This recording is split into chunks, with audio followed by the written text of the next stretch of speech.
আসসালামু আলাইকুম রহমতুল্লাহি ওয়া বারাকাতুহু। প্রিয় এসএসসি ব্যাচ 2026 এর প্রিয় ভাই বোনেরা, তোমরা আশা করি অনেক অনেক ভালো রয়েছো। তো তোমাদের এসএসসি পরীক্ষা শেষ হলো, অনেকেই তোমরা সাবজেক্টের পুনর্নিরীক্ষণও করে ফেলেছো। এবার পরবর্তী ধাপ তোমাদের চলে আসলো একাদশ ভর্তি। তোমরা কলেজে ভর্তি হবা। কলেজে ভর্তি হতে কী কী ডকুমেন্ট লাগবে ভর্তির সময়, মূলত আজকের ভিডিও তোমাদের কী কী ডকুমেন্ট লাগবে এইটা নিয়ে ভিডিও করলাম। আশা করি ভিডিওটা দেখলে তোমাদের সকল সমস্যায় দূর হয়ে যাবে।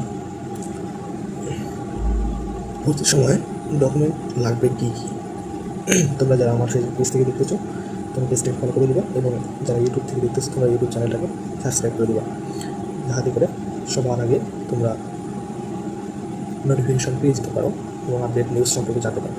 তো চলে আসি আমাদের মূল টপিক্সে। একাদশ ভর্তি 2026 ভর্তির সময় কী কী ডকুমেন্ট লাগবে। এসএসসি এর অর্থাৎ তোমরা যে স্কুল থেকে এসএসসি পাস করেছো, 19 করেছো, তোমরা সেই স্কুল থেকে মূল মার্কশিট নিবা। মূল মার্কশিট এটা তোমরা কোথায় পাবো? এখন প্রশ্ন হচ্ছে তোমরা এটা কোথায় পাবো? তোমরা তোমাদের স্কুলে যাবা, তোমাদের যখন একাদশ ভর্তির চূড়ান্ত পর্যায়ে চলে আসবে, তোমরা আগে নিশ্চয়ন বা চয়েস দিবা, সেখান থেকে তোমাদের হচ্ছে কনফার্ম করবে কলেজ। এভাবে তিনটে পর্যায়ে থাকবে, ধাপে ধাপে। যারা কলেজ পর্যায়ে চয়েস দিবে তাদেরকে নিশ্চয়ন করবে। এটার পর তোমাদের চূড়ান্ত পর্যায়ে একটা ভর্তি আসবে, ভর্তি দিয়ে দিব অলরেডি।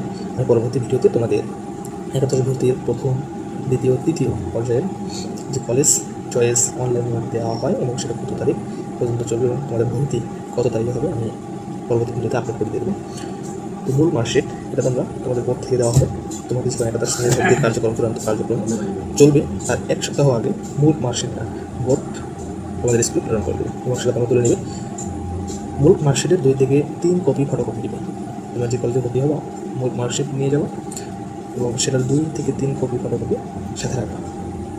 আবার মূল প্রশংসাপত্র আমি কোথায় পাবো? মূল প্রশংসাপত্র ঠিক তোমার স্কুল থেকে নেবা, সেটা স্কুল থেকেই দেওয়া হবে মূল প্রশংসাপত্র। অনুরূপে মূল প্রশংসাপত্র 2 থেকে 3 কপি ফটোকপি সাথে সংযুক্ত রাখবা, যেটা তোমাদের কলেজ ভর্তির সময় নিতে পারবে। এবার আসি একাদশ ভর্তি 2026 এর কলেজ ভর্তির ক্ষেত্রে অভিভাবকের কী কী লাগতে পারে এবং তোমার স্টুডেন্ট হিসেবে তোমার কী কী লাগতে পারে। তোমার শিক্ষার্থীর ছবি, অর্থাৎ তুমি যে শিক্ষার্থী, তুমি যে ভর্তি হতে যাচ্ছ কলেজে, তোমার ছবি লাগবে, পাসপোর্ট সাইজের ছবি লাগবে। এখানে 4 থেকে 8 কপি বলছি, বা তোমরা সাধারণত 5 কপি নিয়ে যাবে। স্টাম্প 2 থেকে 4 কপি নিয়ে যাবে ভালো, বেশি থাকা ভালো। তোমাদের কলেজে নিতেও পারে, আবার ওগুলো নাও নিতে পারে। পিতামাতা বা অভিভাবক, তোমার বাবা মায়ের পাসপোর্ট সাইজের 2 থেকে 4 কপি, 2 কপি করে নিয়ে যাবা। পিতামাতার সেরকম বেশি ছবি লাগে না।